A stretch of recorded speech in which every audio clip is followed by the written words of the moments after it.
الحمد لله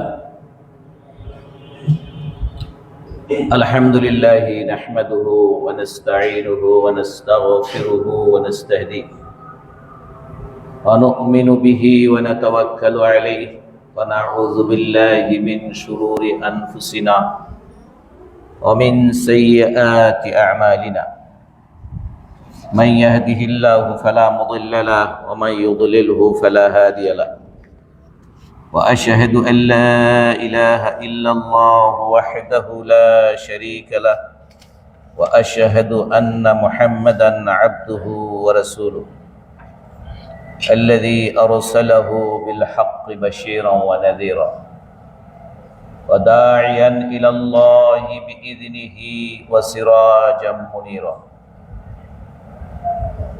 الذي بلغ الرسالة وأدى الأمانة ونصح الأمة وتركنا على المحجة البيضاء ليلها كنهارها لا يزيغ عنها إلا هالك الذي أرسله بالهدى ودين الحق ليظهره على الدين كله ولو كره المشركون اللهم صل على محمد كما صليت على إبراهيم وعلى آل إبراهيم إنك حميد مجيد اللهم بارك على محمد وعلى آل محمد كما باركت على إبراهيم وعلى آل إبراهيم إنك حميد مجيد أبعد فأعوذ بالله من الشيطان الرجيم يا أيها الذين آمنوا اتقوا الله حق تقاته ولا تموتن إلا وأنتم مسلمون يا أيها الناس اتقوا ربكم الذي خلقكم من نفس واحدة وخلق منها زوجها وبث منهما رجالا كثيرا ونساء واتقوا الله الذي تساءلون به والأرحام إن الله كان عليكم رقيبا يا أيها الذين آمنوا اتقوا الله وقولوا قولا سديدا يصلح لكم أعمالكم ويغفر لكم ذنوبكم ومن يطع الله ورسوله فقد فاز فوزا عظيما معزز حاضرين মুসল্লি ভাই ও বোনেরা, আল্লাহ রাব্বুল আলামিনের শানে অসংখ্য হামদ এবং সানা কামা ইয়ালিকু বিজালালি ওয়াজহিহি ওয়া আযীমি সুলতানি, যিনি অনুগ্রহ করে আমাদেরকে সালাতুল জুমা আদায়ের জন্য এই মসজিদে উপস্থিত হওয়ার তৌফিক দান করেছেন। আলহামদুলিল্লাহ। আমরা আল্লাহর কাছে দোয়া করি আল্লাহ যেন আমাদের সকলের ভালো এবং নেক আমলগুলো কবুল এবং মঞ্জুর করেন, সাথে সাথে আমাদের জানা অজানা সকল গুনাহগুলোকে আল্লাহ মাফ করে দেন, আমাদের সাইয়্যাতগুলোকে যেন আল্লাহ হাসানাতে পরিবর্তন করেন। মুআজ্জাজ হাদিরিন, রমাদান মাস মুসলিম উম্মার জন্য একটি কল্যাণকর মাস ছিল, মর্যাদাবান মাস ছিল। তাই মুমিন মুসলিমরা এই মাসটিকে অত্যন্ত গুরুত্বের সাথে মর্যাদা দিয়ে থাকে, অনেক ভালো ভালো এবং নেক আমল তারা সম্পন্ন করে থাকে। রমাদানের আগে সাধারণত যেই ভালো কাজগুলো, যে ইবাদতগুলো করা হতো না, রমাদানকে সামনে রেখে রমাদানের উপস্থিতিতে সেই আমলগুলো মুসলিমরা ভাই বোনেরা তারা করতেন। আবার দুর্ভাগ্যবশত রমাদান শেষ হয়ে গেলে কিছু মানুষ তারা তাদের আগের অবস্থায় ফিরে যেত। লা কাদ্দার আল্লাহ, আল্লাহ যেন এমনটি কারোর জন্য না করে। সেই জন্য রমাদানের পরে আমাদের কি করণীয়, রমাদানের পরে আমাদের কি করণীয়, মাযা বা'দা রমাদান, রমাদানের পরে আমাদের কি করা উচিত। আল্লাহ রাসূল সাল্লাল্লাহু আলাইহি ওয়াসাল্লাম রমাদানকে মুসলিমদের জন্য এমন একটি টার্নিং পয়েন্ট হিসেবে নির্ধারণ করেছে যে এই রমাদানের মাধ্যমে মুসলিমরা তার অতীত সময়ের চাইতে নতুন একটি অধ্যায়, নতুনভাবে তিনি জীবন শুরু করবেন, যেখানে তার আল্লাহ এবং তার রাসূলের মান্য করার মাত্রা বৃদ্ধি পাবে। আল্লাহর আনুগত্য এবং রাসূল সাল্লাল্লাহু আলাইহি ওয়াসাল্লামের আনুগত্য, অনুকরণকে তারা আরো বেশি বেশি করে প্রাধান্য দিবেন, আমলে নিবেন, বাস্তবায়ন করবেন। এটাই হচ্ছে রমাদানের মূল শিক্ষা হওয়া উচিত। আর এই কাজটি কি তাকওয়া বলা হয়। আপনাদেরকে সহজ ভাষায় তাকওয়া আমরা বলেছি যে আপনার আমার মনের ভিতরে সেই মানসিকতা, যেই মানসিকতা আমাকে আল্লাহ তার রাসূলের করণীয় কাজগুলো, আদেশগুলো আমল করতে তাকিদ দেয়, আমাকে সেই পথে ধাবিত করে। একই সাথে আল্লাহ তার রাসূলের যে সকল নিষিদ্ধ, যেগুলো মানহিয়াত আছে, নিষেধ আছে, সেগুলো থেকে ফিরিয়ে রাখে। মনের ভিতরের সেই মানসিকতাটাই হচ্ছে, এটা কিসের জন্য হয়, যে ভালো কাজটা তারা আল্লাহর প্রতি প্রতিদানের আশায় তা করে, আর নিষিদ্ধ কাজগুলো থেকে আল্লাহর শাস্তির ভয়ে তারা এটা থেকে বিরত থাকে। তাহলে এই মানসিকতাটা, এই প্রবণতাটা তৈরি হওয়ার নাম তাকওয়া। স্বাভাবিকভাবেই সিয়ামের মাস হিসেবে দীর্ঘ একটি মাস আমরা অনেকগুলো ভালো আমল, ভালো কর্ম, ভালো ইবাদত, যেগুলো আমরা করেছি, আগে করিনি, করা শুরু করেছি, তো সেগুলোর উপর ইস্তেকামাত করা, সুদৃঢ় থাকা, সেগুলোর উপরে কন্টিনিউ করা, এটাই রমাদান থেকে আমার তাকওয়া অর্জন হচ্ছে তার একটা বড় নিদর্শন। এই জন্য রাসূলুল্লাহ সাল্লাল্লাহু আলাইহি ওয়াসাল্লামের কাছে একজন সাহাবী এসে জিজ্ঞাসা করেছিলেন, সহিহ মুসলিমের হাদিস, ইয়া রাসূলুল্লাহ কুল্লি ফিল ইসলামি কাওলান লা আসআলু আনহু আহাদান। হে রাসূল, আপনি আমাকে ইসলামের এমন একটি কথা শিখান যেইটা সম্পর্কে আমি আর অন্য কাউকে জিজ্ঞাসা করব না। ফাকাল লাহু নবী সাল্লাল্লাহু আলাইহি ওয়াসাল্লাম, তখন নবী সাল্লাল্লাহু আলাইহি ওয়াসাল্লাম তাকে বলেন, কুল আমানতু বিল্লাহ সুম্মা ইসতাকিম, তুমি বলো যে আমি আল্লাহর প্রতি ঈমান এনেছি এবং এর উপরেই আমি সুদৃঢ় থেকেছি। আমি আল্লাহর প্রতি ঈমান এনেছি এবং এর উপরেই আমি সুদৃঢ় থেকেছি, মজবুত থেকেছি। যেটা সূরা ফুসসিলাতের 30 নম্বর আয়াতে আল্লাহ বলছেন, ইন্নাল্লাযীনা ক্বালু রাব্বুনাল্লাহ সুম্মা ইসতাকামু। এই হাদিসটি ঠিক ওই আয়াতেরই একটি অর্থ, যে নিঃসন্দেহে যারা একবার ঘোষণা করলো যে আমাদের রব আল্লাহ, অতঃপর এর উপরে ইস্তেকামাত, অতঃপর এর উপরে সুদৃঢ় থাকলো, মজবুত ভাবে অটল থাকলো। এই আমানতু বিল্লাহ বললেই আল্লাহর দ্বীনের করণীয় এবং বর্জনীয় পুরা দ্বীনটার উপরে ইস্তেকামাত থাকা। ঈমান এনেছি এই ঘোষণা দেওয়া মানে আল্লাহর দ্বীনের উপরে অটল থাকা, অবিচল থাকা, মেনে নেওয়া। কিছু মানলাম, কিছু মানলাম না, কিছু বিশ্বাস করি, কিছু বিশ্বাস করি না। তো মুসলিমদের মধ্যে এটা বিশ্বাসই করে না। আল্লাহর দ্বীন দিয়ে দেশ, রাষ্ট্র, সমাজ চলতে হবে, এটা বিশ্বাসই করে না মুসলমান। কি বলে, বাড়তি বললাম, বিশ্বাসই করে না। বিশ্বাস করলে বিরোধিতা করবে কেন? নিজেরা করবে না, যারা করে তাদের বিরোধিতা করে। যে আল্লাহর দ্বীন দিয়ে দেশ, সমাজ, রাষ্ট্র, আমি, ব্যক্তি সব চলবে আল্লাহর দ্বীন দিয়ে, তো সুতরাং সেটা নিজেও করে না, যারা করে তাদের বিরুদ্ধে নাম দেয় অন্যটা, নাম অন্যটা দেয়। যেমন রাসূল ভবিষ্যৎবাণী করছেন লোকেরা আল্লাহর নাফরমানি করবে অন্য নাম দিয়ে।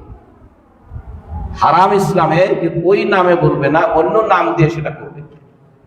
মদকে তারা অন্য নাম দিবে, জেনাকে তারা অন্য নাম দিবে, ব্যভিচারকে অন্য নাম দিবে, আল্লাহর দ্রোহিতা আল্লাহর বিরোধিতাকে তারা অন্য নাম দিবে। এই সকল আল্লাহ তার রাসূলের এই সকল ভবিষ্যৎ বাণীগুলো, কোরআন এবং হাদিসের এই কথাগুলো মানুষের কাছে ব্যাপকভাবে নাই। যখন কারো মুখ থেকে শুনে এই তো বানায় দিতেছে, কথা বলছেন। আর আমাদের হুজুররাও ইসলামকে পরিপূর্ণভাবে তুলে ধরে না, পরিপূর্ণভাবে তুলে ধরে না। আমাদের ওয়াজ নসিহত ওই প্রাত্যহিক যে ইবাদত গুলো আছে, নামাজের কথা বলি আমরা, অবশ্যই অপরিহার্য নামাজ অত্যন্ত গুরুত্বপূর্ণ, কোনো সন্দেহ নেই। তবে নামাজের কথা আমরা যত বলি সেই সম্পর্কে সেটা ছাড়া অন্য যে আরো মানুষের জীবনের মুআমালাত যেগুলো আছে, মুআমালাতের ব্যাপারে, লেনদেনের ব্যাপারে, অর্থকরীর ব্যাপারে, সামাজিকতার ব্যাপারে, উঠা বসার ব্যাপারে ইত্যাদি, সেরকম করে আমরা অত ঘন ঘন বলি না। সুতরাং আমি একবার বড় একজন ইসলামী লাইনে তিনি কাজ করতেন, আলেম মানুষ না তিনি, কিন্তু ইসলাম নিয়ে চর্চা করতেন, ইসলামের প্রচার প্রসারও বেশি করতেন। উনি একদিন আমাকে, অনেক বছর আগে উনি মারা গেছে, আল্লাহ জান্নাত নসিব করুন, তার আল্লাহ দ্বীনের পথে তার খেদমত গুলো, সেবাগুলো আল্লাহ যেন কবুল ও মঞ্জুর করে। তিনি আমাকে বলছেন, দেখো আব্দুস সামাদ, আমাদের দেশের মসজিদের ইমামরা নারী অধিকার নিয়ে কোনো কথাই বলে না, নারী অধিকার নিয়ে কথাই বলে না। তারা শুধু স্ত্রীদেরকেই শিখায় স্বামীর খেদমত করতে হবে, স্বামীদের দায়িত্ব স্ত্রীদের প্রতি বলে না।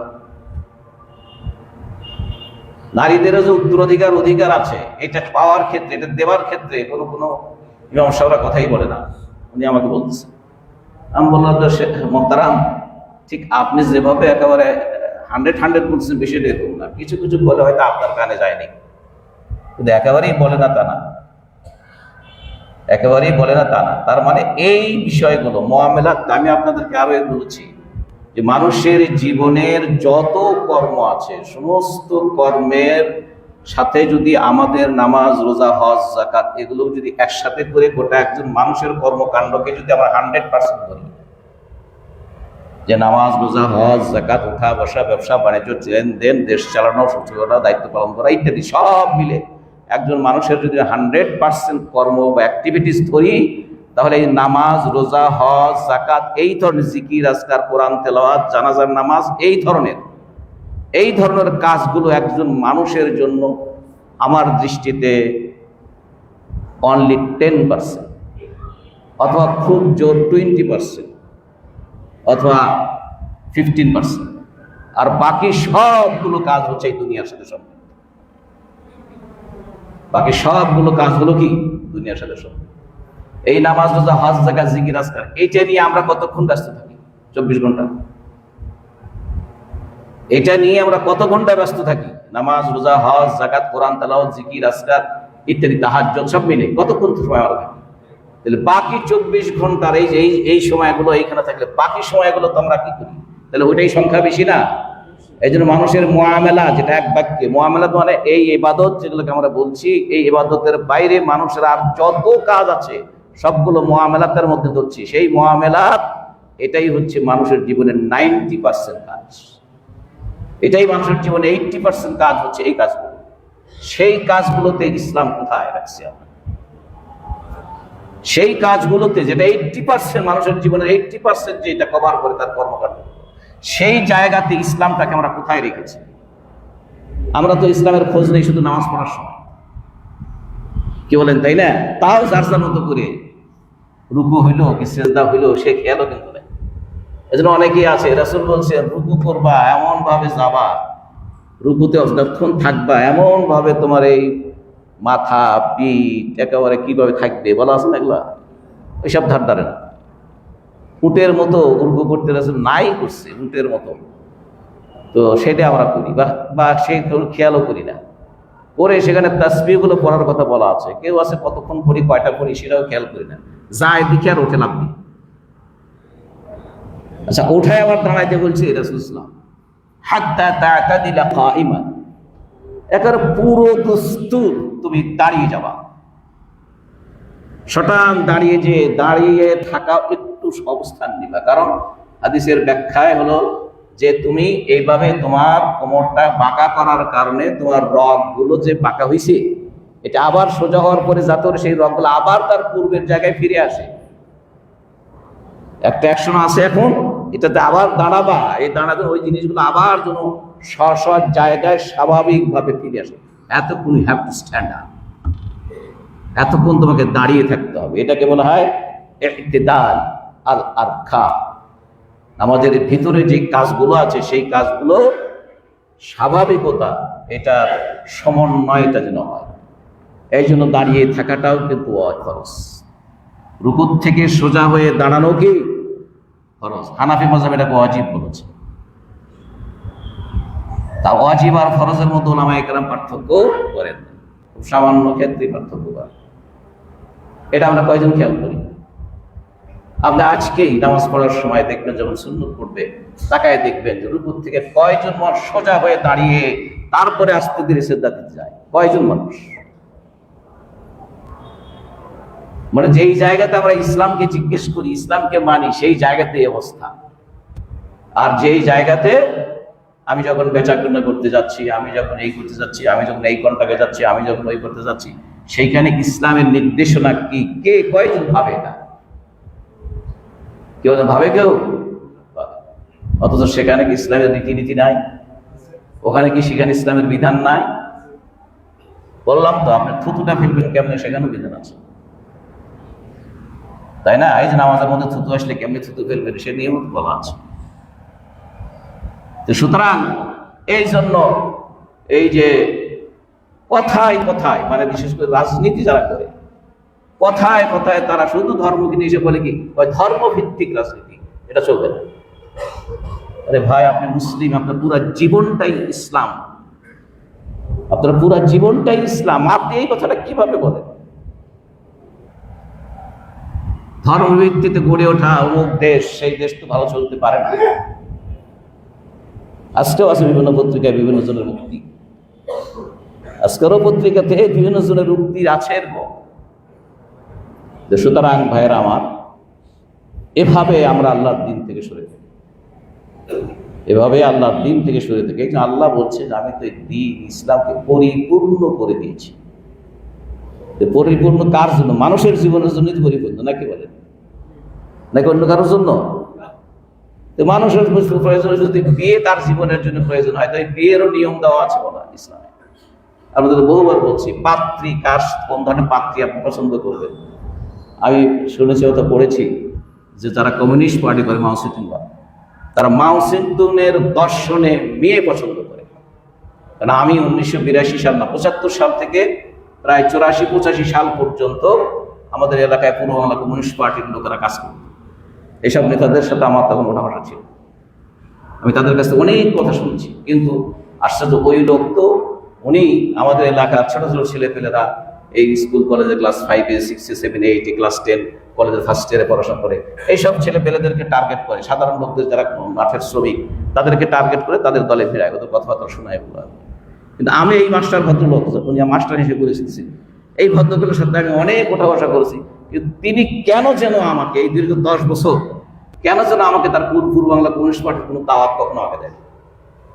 ওই মাউসুম কাল মাউসুম এইসব সময় অনেক গল্প করেছে, আমাদের বিভিন্ন সাহাবীদের নিয়েও সে অনেক কথা বলতো, পণ্ডিতের মতো অনেক কথাবার্তা বলতো। কিন্তু সে কখনো আমাকে দাওয়াত দেয় নাই যে আসেন পূর্ব বাংলা কমিউনিস্ট পার্টি করে আমার সদস্য হন।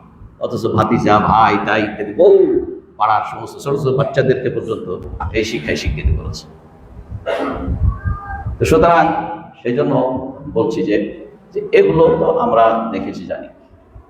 এই জন্য আল্লাহর দ্বীন, সেই যারা যেটাকে মনে করে, তারা তাদের নিজস্ব থিওরি আছে, নিজস্ব দর্শন আছে, নিজস্ব বিচার পদ্ধতি আছে, বিশেষ শাস্তি দেওয়ার পদ্ধতি আছে। কাকে দেশীয় অস্ত্র দিয়ে হত্যা করবে, কাকে টাকার জরিমানা করবে, কাকে কি করবে, এগুলো সব তাদের কি তাদের মতো করে তাদের ডিজাইন করা আছে। তাদের মতো করে তাদের ডিজাইন করা আছে। এমনকি খাওয়া দাওয়ার ব্যাপারে কোনটা তাদের কাছে খাওয়া যাবে, কোনটা খাওয়া যাবে না, সেটাও তাদের বলা আছে। মুসলমান ছেলেদের বেশি ছড়িয়ে গেলে তাদের নামে বদনাম ছড়লো, যখন মুসলমানের ছেলেদেরকে যখন বললো যে শুকুরের গোশত, এটা হলো বুনো খাসি, ওদের ভাষায় এটা কি বুনো খাসি, এটা না ওই ছাগলের খাসির যে গোশত ওটাও গোশত, এটা নিষেধ কিসের আবার। এইটা আস্তে আস্তে ছড়িয়ে গেল আমাদের সাধারণ লোকদের মধ্যে। তো আল্লাহ তাদের মাস্টার তো আমাদের ছেলেদেরকে সব বেদিন বানায় ফেলতেছে। এই যে মানে হওয়া শুরু করলো, তার বিরুদ্ধে আন্দোলন শুরু করলো। এই জন্য 84 সালে 85 সালে আমাদের এদিকে বিশাল এক আন্দোলন হলো স্বতঃস্ফূর্ত। তার আগের দিন এই মাস্টাররা সবাই পালায় গেল। এরা যখন পালায় চলে গেল, এরপরে তাদের স্থলাভিষিক্ত তো মাস 6 বোধহয় স্তব্ধ থাকলো। মাস 6 পরে সেখানে সিরাজ শিকদার পার্টি ছিল, আসলে সরবরাহ পার্টি। যেহেতু আমাদের সিরাজগঞ্জের ওই এলাকায় একসময় পর্যন্ত দীর্ঘদিন পর্যন্ত জনগণ খুব অশান্তিতে ছিল, পুলিশের হয়রানি, এই সেই, হয় পুরোওয়ালা কোন পার্টি আর নয় সর্বহারা, এই কথা। যাই হোক, তাদেরও এরকম দর্শন আছে, তাদের এরকম পদ্ধতি আছে, বিষয় আছে। তো সুতরাং মানুষের তৈরি করা তাদের কোনো মতবাদকে যদি তাদের বিষয় দর্শন নিয়ে ওই দিয়ে যদি তারা চলে, আর মহান রব্বুল আলামিন যিনি মানুষকে সৃষ্টি করেছেন শুধুমাত্র তারই দাসত্ব করার জন্য, মানে তারই দাসত্ব করা মানে তারই বিধান মতো চলার জন্য। আদারওয়াইজ আপনাকে অন্য কোনো কারণে সৃষ্টি করেনি আল্লাহ। আল্লাহ আপনাকে সৃষ্টি করেছে তারই দাসত্ব করার জন্য, তারই বিধান মেনে চলার জন্য। ভাই, অন্য কোনো কারোর জন্য আপনাকে সৃষ্টি করা হয় নাই। আমরা সেই আল্লাহর সেখান থেকে বের হয়ে সেই আল্লাহর বিধানটাই বাদ দিতে চাই, আল্লাহর বিধানটাই বাদ চাই। This is the opportunity of the freedom of choice. এটাই যে আল্লাহ যে আমাদেরকে চয়েসের ফ্রিডমটা যে দিয়েছে, এটাকে আমরা অসৎভাবে ব্যবহার করি, ক্ষমতার অপব্যবহার করি। এটাই আল্লাহর আমরা কি অকৃতজ্ঞ বান্দা, যে ক্ষমতা যেটা আল্লাহ দিয়েছে এটাকে যথাযথ জায়গায় প্রয়োগ না করে আমরা অপব্যবহার করি। সুতরাং আল্লাহ সুবহানাহু ওয়া তাআলা রমাদান মাসের থেকে আমাদের অন্তরটাকে এভাবে আল্লাহমুখী হয়ে প্রস্তুত হওয়ার জন্য আল্লাহ একটা বিশাল সুযোগ দিয়েছিলেন, সেই রমাদান মাস। সুতরাং সেই রমাদান মাসে আমরা যে ভালো কাজগুলোতে অভ্যস্ত ছিলাম, আমরা যদি সেটার উপরেই চলতে পারি, টিকতে পারি, সেটাকে যদি কন্টিনিউ করি তাহলে আমার রমাদান থেকে কিছু শিক্ষা, কিছু আমরা অর্জন করতে পেরেছি, আমার ভিতরে কিছু তাকওয়া সৃষ্টি হয়েছে। তো সেই সকল ইয়ার মধ্যে এই রমাদানের পরে শাওয়াল মাস, আমরা সকলেই জানি যে শাওয়াল মাসে আল্লাহ রাসূল সাল্লাল্লাহু আলাইহি সাল্লাম 6টি সিয়ামের কথা বলেছেন, যদিও অলরেডি আমরা 7 দিন চলে যাচ্ছে, তাই না? তো এই সিয়াম শাওয়ালের 6টি রোজা। আবু আইয়ুব আল আনসারী রাদিয়াল্লাহু তাআলা আনহু থেকে বর্ণিত হাদিসে সহিহ মুসলিমে আল্লাহ রাসূল সাল্লাল্লাহু আলাইহি সাল্লাম বলেছেন, মান সামা রমাদান সুম্মা আতবাআহু সিত্তাম মিন শাওয়াল কানা কাসিয়ামিদ দাহর। যে ব্যক্তি রমাদানের সিয়াম পালন করলো, যে ব্যক্তি রমাদানের সিয়াম পালন করলো, পরিপূর্ণ করলো, অতবার তার অনুকরণে, তার পেছনে, তার অনুসরণে আরো শাওয়ালের আরো 6টি রোজা রাখলো, সেজন্য সারা বছর রোজা রাখলো, সেজন্য পুরা বছর কি রোজা রাখলো, মানে 12 মাসই সে রোজা রাখলো। তাহলে এই 6টি রোজা, এটা অন্য একটি হাদিসে রাসূলুল্লাহ সাল্লাল্লাহু আলাইহি ওয়াসাল্লাম সেটারও একটা ব্যাখ্যা দিয়েছেন, ব্রেকডাউন দিয়েছেন, যে কিভাবে 12 মাসের 6টি রোজা রাখলে, কিভাবে আর সিয়ামে রমাদানের রোজার পরে আরো 6টি রোজা রাখলে কিভাবে সারা বছরের রোজা রাখা হয়, তার একটা বর্ণনা অন্য একটা হাদিসে আছে। বাইহাকী তার শুআবুল ঈমান এবং অন্যান্য হাদিস গ্রন্থে রয়েছে। রাসূলুল্লাহ সাল্লাল্লাহু আলাইহি ওয়াসাল্লাম বলেছেন যে আমরা জানি যে প্রত্যেকটি নেকিকে আল্লাহ কমপক্ষে 10 গুণ বৃদ্ধি করে দেন। ওয়াল হাসানাতু বিআশরি আমসালিহা ইলা 700 ضعف, কমপক্ষে 10 গুণ, এটা বাড়ায় 700 গুণ পর্যন্ত আল্লাহ বাড়িয়ে দিতে পারেন। এরপরও আল্লাহ যাকে চান আরো বাড়িয়ে দেন। তাহলে একটি মাস, রমাদান মাস, এটা যদি আমরা 10 গুণ দিই তাহলে 10 মাস। এক রমাদান মানে কি 10টি মাস কভার। আর 6টি শাওয়ালের রোজা, 6 10 60, 2 মাস, এই দিয়ে 12 মাস। তাহলে এই সিয়াম রমাদানের শেষ করে, সবগুলো শেষ করে আমরা যখন শাওয়ালের 6টি রোজা রাখবো, তাহলে পুরো বছরই সিয়াম পালন করেছি, এটাই আল্লাহর কাছে বিবেচিত হবে। আল্লাহ সেভাবে আমাদেরকে সারা বছরে সিয়াম পালনের পুরস্কার দান করবেন। সুবহানাল্লাহ। সেই জন্য রাসূল সাল্লাল্লাহু আলাইহি ওয়াসাল্লাম বলেছেন, মান সামা রমাদানা, যে ব্যক্তি রমাদান মাসের পুরো রোজা রাখছে, তারপরে তার কত 6 তারিখ। এখন যদি কারো রমাদান মাস যদি কাজা হওয়ার কারণে, যেমন মেয়েদের হয়ে থাকে, মহিলা বন্ধুদের হয়ে থাকে, তাদের রমাদানের কিছু রোজার মাসে কিছু কি হয়ে যায়, কাজা হয়ে যায়, তাহলে তার তো এখনো রমাদান পুরা হয়নি। কি বলে, মনে করেন 4টা বা 5টা যে কয়েকটা তাদের অবশিষ্ট থাকে, কাজা থাকে। বোনেরা শুনবেন মাসআলা, এটা আপনারাও শুনবেন, যে কারো রমাদান মাসের রোজা কাজা হয়েছে, অথবা পুরুষরাই তো, মহিলারাই সফরের কারণে কয়েকদিন রোজা রাখতে পারেনি, মুসাফির অবস্থায় ছিল। আর মুসাফিরদের জন্য রোজা রাখা কি আবশ্যক নয়, তারা রোজা ভাঙতে পারে, পরে কাজা করে দিবে। যে কোনো কারণেই হোক না কেন, শরীয়তের কারণে যদি কারো সিয়াম কাজা থাকে, তাহলে তার যে কয়েকটা কাজা আছে, সেই কয়েকটি দিন তো তার রাখা হয়নি, তার মানে রমাদান তার এখনো পুরা হয়নি। তাদের জন্য মাসআলা হচ্ছে, ওই কাজা রোজাগুলোকে আগে রাখতে হবে। কাজা রোজাগুলোকে শাওয়াল মাসে আগে রাখবে, রেখে তারপরে এই 6টা রোজা পরিপালন করবে। এটা হচ্ছে সিম্পল মাসআলা। সুতরাং আমরা এটাকে খেয়াল রাখবো। কারো কোনো কারণবশত এমন যদি হয়ে যায় যে কাজা রোজাগুলো ওজরের কারণেই, মানে ডিলে করতে করতে শাওয়াল মাসের শেষের দিকে এসে গেছে, এখন আমার 5টা অথবা 6টা অথবা 4টা রোজা আমার রয়ে গেছে, এইটা আদায় করার পরে আর 6টা রাখার সময় থাকে, আর এইটা আদায় করলে 6টা রাখার সময় থাকে। তো উলামায়ে কেরাম বলেন, যদি তার কোনো ওজর এরকম সত্যিকারের থাকে, তাহলে সেই সময়গুলোতে যে কয়েকদিন সে কাজা করছে, ওই কাজার সাথে শাওয়ালের এই 6 রোজা রাখলেও বা নিয়াত করলেও ইনশাআল্লাহ আদায় হবে, অত সওয়াব পাওয়া যাবে। উলামায়ে কেরাম কেউ এটা বলে। তো সুতরাং তাহলে শাওয়াল মাসের রোজা আমরা রমাদানের পরে আমাদের দায়িত্বের মধ্যে, করণীয়ের মধ্যে একটি হচ্ছে যে আমরা যেন শাওয়াল মাসের এই 6টি সিয়াম আমরা পালন করি। রমাদান মাসের কারণে আমরা অনেক মুসল্লি ভাই এবং বোনেরা, তারা কিয়ামুল লাইল, তাহাজ্জুদের সালাত আদায়, তার মধ্যে নিয়মিত যেটা, সেটা তো সালাতুত তারাবিহ। সালাতুত তারাবিহ কিন্তু কিয়ামুল লাইল। কি বলেন, তারাবিহ এই শব্দটা, যদি আমি আরবিতে বললাম সালাতুত তারাবিহ, এই তারাবিহ শব্দটা কিন্তু হাদিসের ভাষা নয়। হাদিসের ভাষা কি? কিয়ামুল লাইল। হাদিসের ভাষা হচ্ছে তাহাজ্জুদ, বুঝছেন? কিয়ামুল লাইল। কিয়ামুল লাইল সাধারণত এটা মধ্য রাতের পরে আদায় করে। কিয়ামুল লাইল মানে রাত, দুপুর রাতের পরে।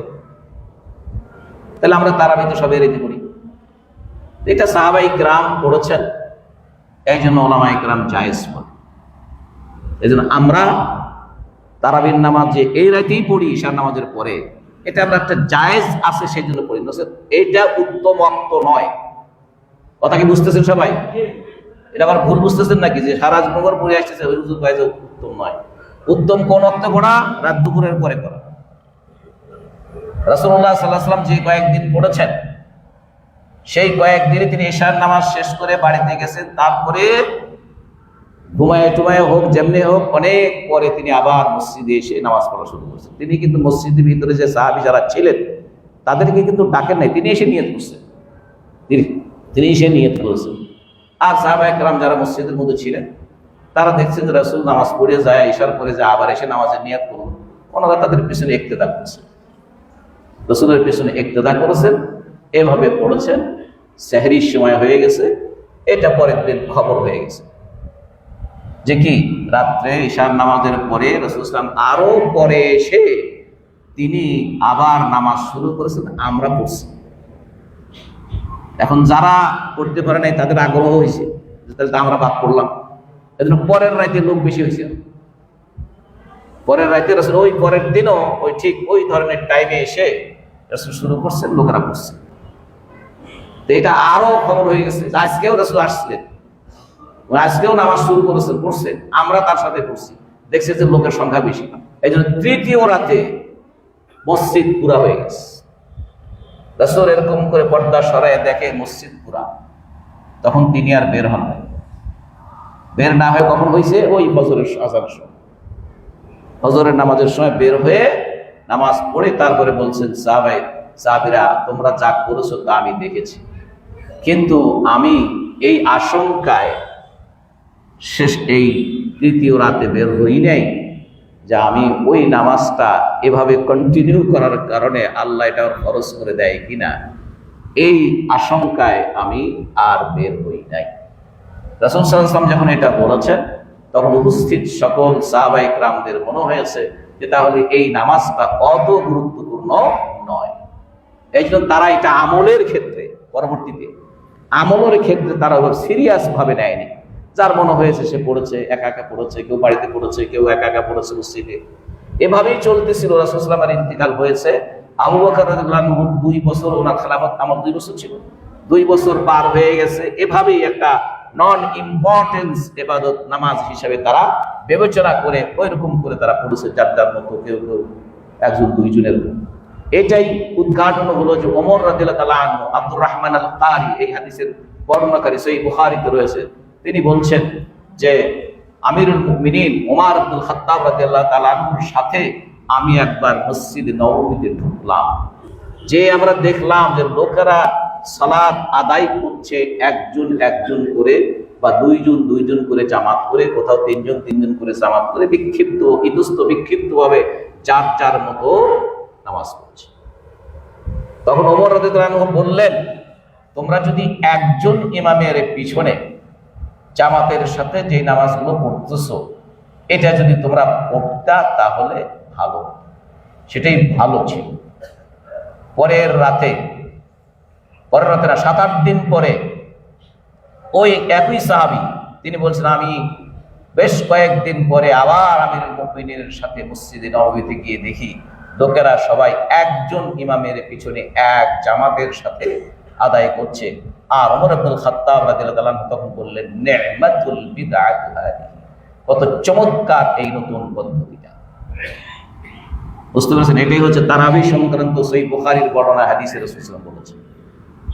তাহলে এই যে কিয়ামত, তবে এইটা বলার পরে ওমর রাদিয়াল্লাহু আনহু বলছেন, তবে কত চমৎকার বা সবাই একসাথে পড়তেছে, একসাথে এক ইমামের পিছনে, তবে এখন যারা সালাত আদায় করছে তাদের চাইতে যারা ঘুমিয়ে আছে তারা উত্তম। কথা বুঝছেন? কি বললেন তিনি?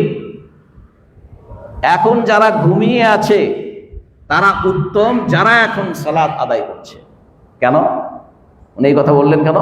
কারণ এই কিয়ামুল লাইলটার সময়টা এখন না, এই সময়টা হচ্ছে মধ্যরাতের পরে। সুতরাং যারা এখন ঘুমাচ্ছে তারা ওই মধ্যরাতের পরে উঠে আদায় করবে এটা। সুতরাং ওইটাই হচ্ছে উত্তম। আর এখন খুব জায়েজ, গোটা উম্মাত এটাকে জায়েজ হিসেবে ধরে, এবার সেই সময়কাল থেকে এখন পর্যন্ত এ রাতেও সালাতুত তারাবি, যেটা কিয়ামুল লাইল, সেটাকে পড়াটাকে জায়েজ বলে। পরিষ্কার হয়েছে আপনাদের কাছে? একেবারে হুবহু হাদিসের ভাষাটা আপনাদেরকে অনুবাদ করলাম। তো সুতরাং এই জন্য কিয়ামুল লাইলটা হচ্ছে মধ্যে বাদা মুনতাসিফিল লাইল, অর্ধেক রাত্রি অতিবাহিত হওয়ার পর থেকে শুরু হয় হাত্তাল ফজর, ফজরের আগ পর্যন্ত। এটা হলো কিয়ামুল লাইলের অর্থ। সুতরাং সেই কিয়ামুল লাইল আমরা এই রাতে পড়ি। আবার অনেকেই আছে শেষ রাতে সেহরিতে ওঠার আগে, আমরা আধা ঘন্টা 1 ঘন্টা আগে উঠে তারাবি পড়ার পরেও শেষ রাতেও কিছু পড়ার অভ্যাস অনেকেরই আছে করা। এখনো আছে অনেকেই আছেন যারা এই রাতে কিয়ামুল লাইলের তো পড়ে না, শেষ রাতেই পড়ে। তাদের সেই এই সালাতুত তারাবিহের মাধ্যমে যারা অভ্যাস করেছেন এই রোজার মধ্যে, তাদের জন্য হচ্ছে যে রোজাটা পার হওয়ার পরেও এই অভ্যাসটা ঠিক রাখা। এই অভ্যাসটা কি করা?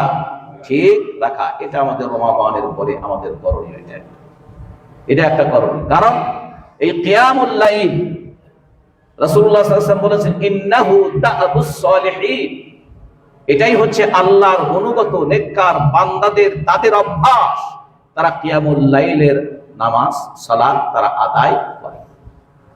ইন্নাহু দা'বু কওমিন সালিহিন কি ছিলাম। আর সুতরাং রাসূলুল্লাহ সাল্লাল্লাহু আলাইহি হাদিসে বলছেন যে আলাইকুম বিকিয়ামিল লাইল, তোমরা কিয়ামুল লাইল এই সালাতটাকে তোমরা আঁকড়ে ধরো, তোমরা এটাকে মজবুত ভাবে আঁকড়ে ধরো। কারণ ইন্নাহু দা'বুস সালিহিন ক্বাবলাকুম, তোমাদের পূর্ববর্তী নেককার সালেহ ব্যক্তিদের এটাই ছিল তাদের অভ্যাস। অকুরবাতুল লাকুম ইলা রাব্বিকুম, এর মাধ্যমে তোমরা তোমাদের রবের অতি নিকটবর্তী হওয়ার সুযোগ পাবে। আর অমুকাফফিরুল লিসসাইয়্যাত, যাবতীয় গুনাহ মাফের বা গুনাহ মিটিয়ে যাওয়ার কাফফারা হচ্ছে এই কিয়ামুল লাইল। ওয়া মানহাতুন আনিল ইসমি, এবং যারা কিয়ামুল লাইল আদায় করে তারা কোনো পাপের সাথে জড়িত হয় না। এই জন্য কিয়ামুল লাইল তাদেরকে যাবতীয় পাপ কর্ম থেকে তাদেরকে বিরত রাখে। রোজাও কিন্তু রাখে। আপনাদের ওই শুনেছেন যে নামাজ রোজা এগুলোর দুই ধরনের ফজিলত, বলছি আমি নিজে বলছি, দুই ধরনের ফজিলত। একটা হচ্ছে যেগুলা পরকালের সাথে সংশ্লিষ্ট, হাদিস থেকে আমরা যে ফজিলত গুলা এগুলা কিসের সাথে? পরকালের সাথে। আর আর এক শ্রেণীর ফজিলত আছে যেটা আমার দুনিয়াতেই আমি নগদ পাবো, যেমন সালাত নামাজ, তার পরকালের সওয়াব যেগুলো আছে, প্রতিদান কি পাবো, পুরস্কার কি পাবো, সেগুলো হাদিসে বলা আছে। কিন্তু আল্লাহ বলছেন যে এই সালাত সেই ব্যক্তিকে যাবতীয় অশ্লীল কাজ, যাবতীয় পাপ কাজ থেকে দূরে রাখে। তাহলে এটা তো নগদ, এই প্রাপ্তিটা নগদ না।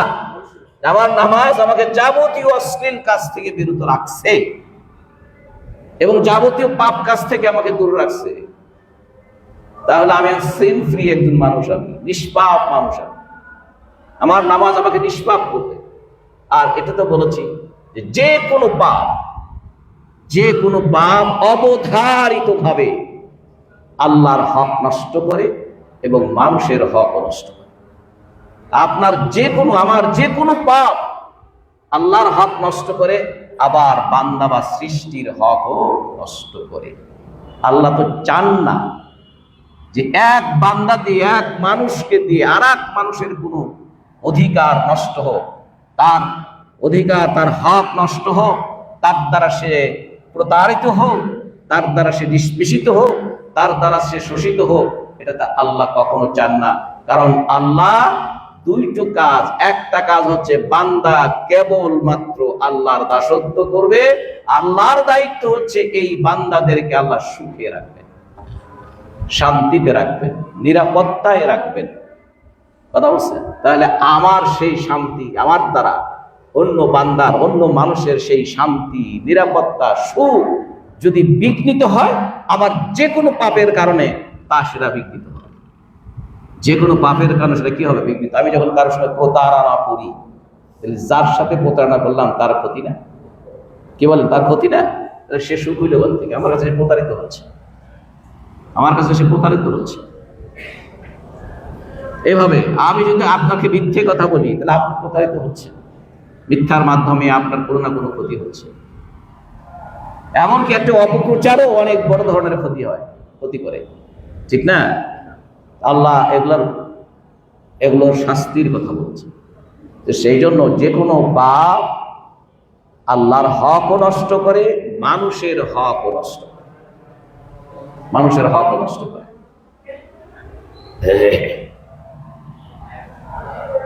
দুই নম্বর হচ্ছে আল মুহাফাযাতু আলাস সালাওয়াত।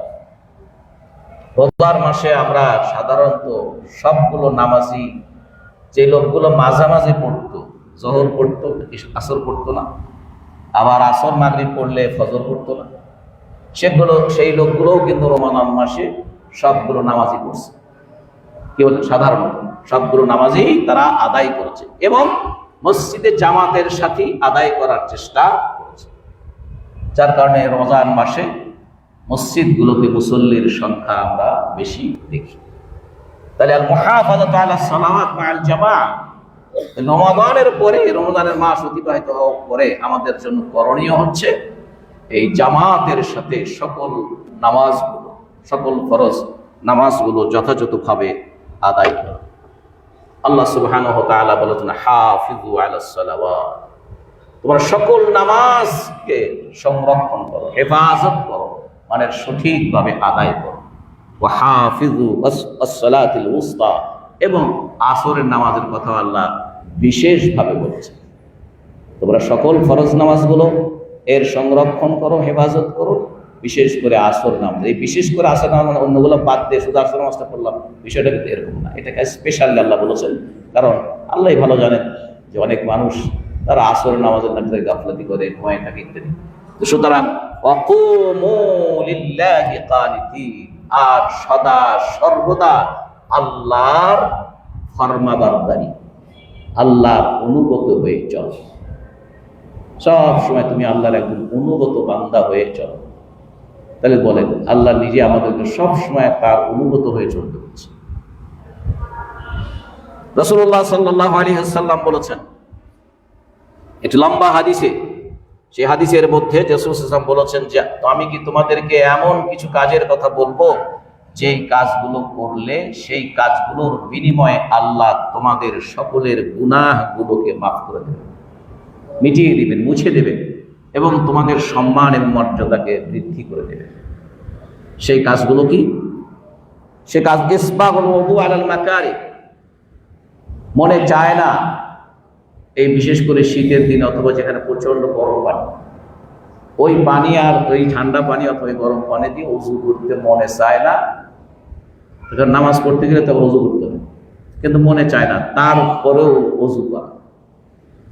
ইসবাগুল ওযু আলাল মাকারি, অসন্তুষ্টি থাকা সত্ত্বেও যথাযথভাবে ওযু করা, এটা ইটসেলফ একটি গুনাহ মাফের একটি কারণ, একটা আমল, এবং মানে মর্যাদা বৃদ্ধির একটা আমল। দুই হচ্ছে ওয়া কাসরাতুল খুতা ইলাল মাসাজিদ, বেশি বেশি মসজিদে পদক্ষেপ, মসজিদের দিকে পা ফেলানো, কারণ মসজিদে ঘন ঘন বেশি বেশি করে আসা।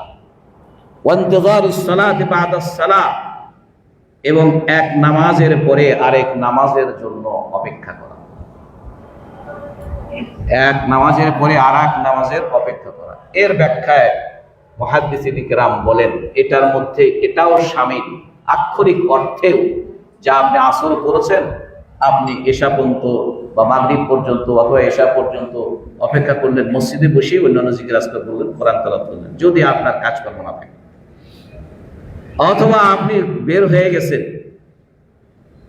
প্রত্যেকটা নামাজ পড়ে আপনি বের হয়ে গেছেন, কিন্তু আপনার মনটা সবসময় মসজিদের দিকে আছে, যেটা অন্য হাদিসে আছে, যাদেরকে আল্লাহর ছায়ায় আশ্রয় দেবেন 7 শ্রেণী। তার মধ্যে 1 শ্রেণী কারা আছে? ক্বালবুহু মুআল্লাকুন বিল মাসাজিদ, যাদের অন্তর মসজিদের সাথে লটকায় রাখে। লটকা মানে কি? ঝুলায় রাখবেন ফ্যানের মতো, এই লটকা রাখা মানে কি? যে তার মনটা সব সময় মসজিদ। জোহর পড়ছে, বের হচ্ছে, আলহামদুলিল্লাহ, আবার আসরের জন্য আসবো, আসরের জন্য আবার আসবো, যত কাজই থাকুক আসর আমি হাজিরা দিব। এই যে মনের মধ্যে এই চিন্তা থাকা সবসময়, এটাও এক নামাজ শেষে আর এক নামাজের জন্য অপেক্ষা এর মধ্যে পড়ে। আরেকটি হচ্ছে এটা, যা আপনি কেউ বলেছেন যে আপনি এই নিয়তে জোহর নামাজের পরে আবার এই নিয়তে যে ওযু করতেছেন, আসর নামাজ পড়তে হবে, আমি আসরের নামাজের প্রস্তুতির জন্য ওযু করলাম। এটাও ইন্তেজারুস সালাহ বাদাস সালাহ, নামাজের পরে এক নামাজের পরে আরেক নামাজের জন্য অপেক্ষা করার মধ্যে এটাও শামিল। আর এরপরে রাসূল সাল্লাল্লাহু আলাইহি ওয়াসাল্লাম ফাযালিকুমুর রাবাত, ফাযালিকুমুর রাবাত, এই আমলগুলো হচ্ছে একটি ইসলামী রাষ্ট্র শত্রুদের আক্রমণ থেকে রক্ষা করার জন্য যেই অতন্ত্র প্রহরীর ভূমিকায় যারা থাকে। রাসূল সাল্লাল্লাহু আলাইহি ওয়াসাল্লাম কি বলছেন? ওই চোখ আগুন স্পর্শ করবে না যেই চোখ একটি ইসলামী রাষ্ট্রের পাহারাদার দেওয়ার জন্য জেগে থাকে। ভাইরা, ইসলামী রাষ্ট্রটা পাহারা দেওয়ার জন্য সীমান্তরক্ষী যারা আছে, পাহারা দেওয়ার জন্য যারা জেগে থাকে, তাদেরকে আল্লাহ জাহান্নাম আগুন তাদেরকে স্পর্শ করবে না। সেই রকম রাষ্ট্রটা গঠন করা উম্মতের দায়িত্ব না ভাই? সেই রকম রাষ্ট্রটা গঠন করা উম্মতের দায়িত্ব না? আর কতকাল আমরা আল্লাহ রাসূলের এই বিধান, এই ইসলামের সাথে বিশ্বাসঘাতকতা করে করবো না, বিরোধিতাই করে যাব? আল্লাহর কাছে কি জবাব হবে? আল্লাহর কাছে কি জবাব হবে? আল্লাহ রাসূল এমনি বলছেন যে ইসলামের রাষ্ট্রকে পাহারা দিলে ওই চোর বা ওই ব্যক্তিকে জাহান্নামের আগুন স্পর্শ করবে। সুতরাং আল্লাহ রাসূল বলছে এই আমলগুলো ফাযালিকুমুর রাবাত, ফাযালিকুমুর রাবাত, এই আমলগুলোকে রাসূল সাল্লাল্লাহু আলাইহি ওয়াসাল্লাম তাদের সাথে তুলনা করেছেন। এটাই তোমাদের মর্যাদা বৃদ্ধি করবে এবং তোমাদের অতীতের গুনাহগুলো কি করবে? আল্লাহ মাফ করবে, মিটিয়ে দিবেন, মুছে ফেলবেন। এরপরে আরেকটি হচ্ছে বেশি বেশি করে কোরআন তেলাওয়াত। রমাদানের মাস, কোরআন নাজিলের মাস, আমরা বেশি বেশি করে বলার চেষ্টা করেছি যে রমাদান আল কোরআন, রমজানের মাসটা হচ্ছে কোরআনের মাস। যেহেতু কোরআন এই মাসে নাজিল হয়েছে, এই জন্য এই মাসে কোরআনের সাথে আমাদের সম্পর্ক বেশি রাখা, বেশি করা, কোরআন শুদ্ধ করে পড়ার চেষ্টা করা এবং কোরআনের অর্থগুলো জানার চেষ্টা করা এবং কোরআন মানার চেষ্টা করা, কোরআন প্রতিষ্ঠার জন্য চেষ্টা করা। সুতরাং এটার উপর কন্টিনিউ থাকা, আল মুদাওয়ামাতু আলা তিলাওয়াতিল আলা কিরাআতিল কোরআন, কোরআন অধ্যয়ন, অনুসরণ এবং প্রতিষ্ঠার জন্য কন্টিনিউয়াসলি চেষ্টা করা, এটাও রমাদানের পরে আমাদের একটি শিক্ষা। কারণ এই কোরআনটাই মানুষদেরকে, জাতিকে সঠিক পথে পরিচালিত করে। ইন্না হাযাল কুরআনা ইয়াহদি লিল্লাতী হিয়া আকওয়াম, সূরা বনী ইসরাঈলের 9 নম্বর আয়াত। যে কোরআনই কেবল মানুষদেরকে সঠিক পথে পরিচালিত করে, আর কোনো কিছুই সঠিক পথে পরিচালিত করতে পারে না। কোরআনই কেবল পারে, আল্লাহই কেবল পারে, এবং রাসূলের পথই কেবল সঠিক পথ, এছাড়া আর কোনো পথ সঠিক নয়, আর কোনো পথ সঠিক নয়। আল্লাহ রাসূল সাল্লাল্লাহু আলাইহি ওয়াসাল্লাম আরো বলেছেন, তোমরা এই কোরআন অধ্যয়ন করো, আমল করো, পাঠ করো, কারণ এই কোরআন কিয়ামতের দিন তোমাদের জন্য কি সুপারিশকারী হবে। ইকরাউল কোরআন ফাইন্নাহু ইয়াতি ইয়াউমাল কিয়ামাতি শাফিআন লাকুম, তোমরা কোরআন তোমাদের জন্য শাফিআন লি আসহাবি, কোরআন পাঠকারীদের জন্য কিয়ামতের দিন সুপারিশকারী হবে। এই কোরআনের একটি করে শব্দ পড়লে, একটি করে অক্ষরের পরিবর্তে আল্লাহ 10টা করে লিখে দেন। কি বলেন? রাসূল হাদিসে বলেছেন, আমি বলতেছি না যে আলিফ লাম মিম এটা একটা অক্ষর, তা বলতেছি না, বরং এখানে আলিফ একটি অক্ষর 10, লাম একটি অক্ষর 10, মিম একটি অক্ষর 10। আলিফ লাম মিম পড়লে তোমার 30টি নেকি লেখা হবে, রাসূল সাল্লাল্লাহু আলাইহি ওয়াসাল্লাম বলেছেন। একদল লোক আমাদের আছেন যারা বলে থাকেন, অতি আবেগে বলে ফেলেন যে কোরআন না বুঝে পড়লে কোনো সওয়াব নাই। না ভাই না, আপনার এই বিশ্বাসের কথাটা এই হাদিসের কথা না। মানে আলিফ পড়লে 10 নেকি, আলিফ তো বোঝার কিছু নেই, আলিফ অক্ষরটাতে শুধু বোঝার কিছু আছে? রাসূল বলছেন আলিফ পড়বা তুমি 10 নেকি পাবা, লাম পড়বা তুমি 10 নেকি পাবা, মিম পড়বা তুমি 10 নেকি পাবা। আবার আলিফ লাম মিম একসাথে শব্দ করে পড়লো, এইটার তাফসীরটা কি?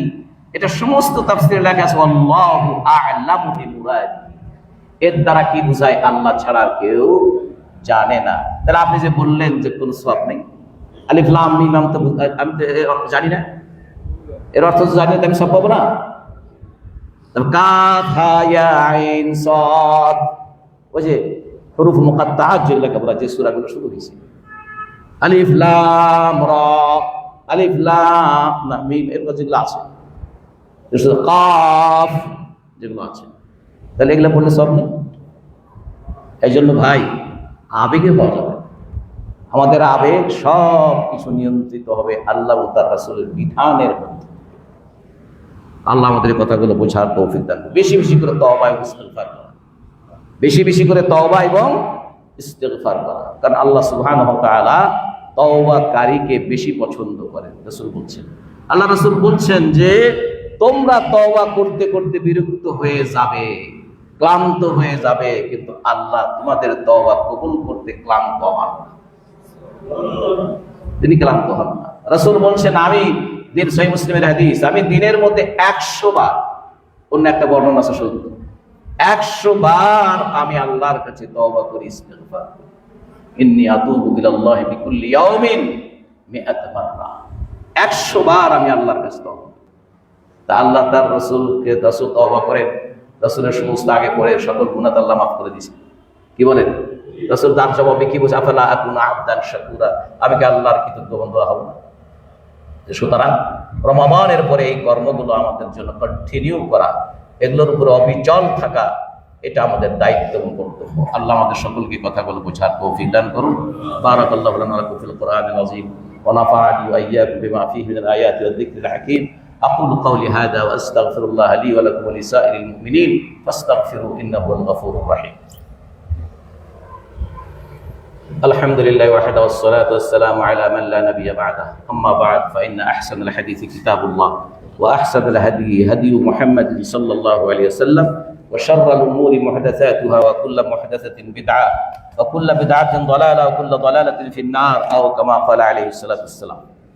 মুআজ্জাজ হাজিরিন, আমরা প্রথম খুতবায় যে কথাগুলো শুনলাম, আল্লাহ যেন আমাদের সকলকে সেগুলো আমল করার তৌফিক দান করেন। আল্লাহর সাথে সম্পর্ক বৃদ্ধির জন্য যেন আমরা সর্বতো চেষ্টা করি এবং রাসূল সাল্লাল্লাহু আলাইহি ওয়াসাল্লামের অনুসরণ করার জন্য আমরা বদ্ধপরিকর থাকি। আল্লাহ আমাদের সকলকে এই কথাগুলো বোঝার তৌফিক দান করুন। ইবাদাল্লাহ, সাল্লু আলা নাবিয়্যিকুম হাইথু আমারাকুম রাব্বুকুম বিস-সালাতি ওয়াস-সালামি আলাইহি ফাকাল ইন্নাল্লাহা ওয়া মালাইকাতাহু ইউসাল্লুনা আলান নাবী ইয়া আইয়ুহাল্লাযীনা আমানু সাল্লু আলাইহি ওয়া সাল্লিমু তাসলিমা। আল্লাহুম্মা সাল্লি ওয়া সাল্লিম ওয়া বারিক আলা নাবিয়্যিকা মুহাম্মদ ওয়া আলা আলিহি ওয়া সাহবিহি ওয়া সাল্লাম। আরদাল্লাহুম্মা আনিস সাহাবা খুসুসান আবী বকর ওয়া উমর ওয়া উসমান ওয়া আলী ওয়া আন বাকিয়াতি আসহাবি রাসূলিল্লাহি সাল্লাল্লাহু আলাইহি ওয়া সাল্লাম আজমাইন وعن التابعين لهم ومن تبعهم بإحسان إلى يوم الدين وعنا معهم برحمتك وكرمك يا أرحم الراحمين. ربنا آتنا في الدنيا حسنة وفي الآخرة حسنة وقنا عذاب النار. ربنا ظلمنا أنفسنا وإن لم تغفر لنا وترحمنا لنكونن من الخاسرين. رب ارحمهما كما ربياني صغيرا. ربنا اغفر لي ولوالدي وللمؤمنين يوم يقوم الحساب. عباد الله، إن الله يأمر بالعدل والإحسان وإيتاء ذي القربى وينهى عن الفحشاء والمنكر والبغي يعظكم لعلكم تذكرون. فاذكروا الله يذكركم ولذكر الله أكبر والله يعلم ما تصنعون.